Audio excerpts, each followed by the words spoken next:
In this video, I want to share a recipe for a very effective fertilizer you should use if your cucumbers are not growing well. There can be many reasons for this, but the main reason is often a lack of nutrition. Sometimes, even if you fertilize them multiple times, the plants still don't grow because the nutrients you provided are not accessible to the plant. In this case, a growth stimulant made from yeast can help.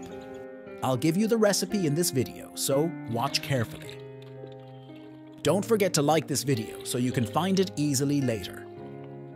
To prepare this growth stimulant, you'll need a container that holds about half a liter of warm water. The water should be warm, not boiling or cold. Next, you'll need dry yeast. I have 2 packets of dry yeast, which is about 20 grams. Even expired yeast will work. Add the yeast to the water and mix well. Then add 1 tablespoon of sugar and mix everything thoroughly. The warm water and sugar are needed to activate the yeast, since yeast is a type of fungus. Cover the container with a dark cloth or lid to keep out direct sunlight. After about an hour, you'll see that the mixture has started to bubble, showing that the yeast is active.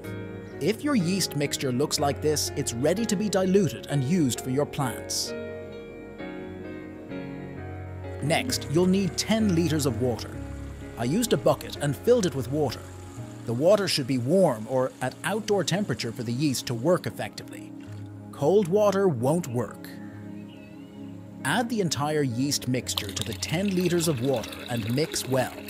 This is your concentrate. I use this fertilizer on cucumbers, sweet peppers, eggplants, onions, zucchinis, bell peppers, pumpkins, and melons. One important thing to remember is that this solution is only good for 1 day after you make it. Use it at the start of the plant's growing period to give them a strong start. You can repeat this process with the same proportions 1 week later. It's completely safe, and you'll see results on your cucumbers the next day. Their leaves will get bigger, they will grow faster, and they will look greener and healthier. If you found the information in this video helpful, please give it a like. If you have any questions, feel free to ask in the comments. I wish you a bountiful harvest and a great day. See you in the next video. Take care.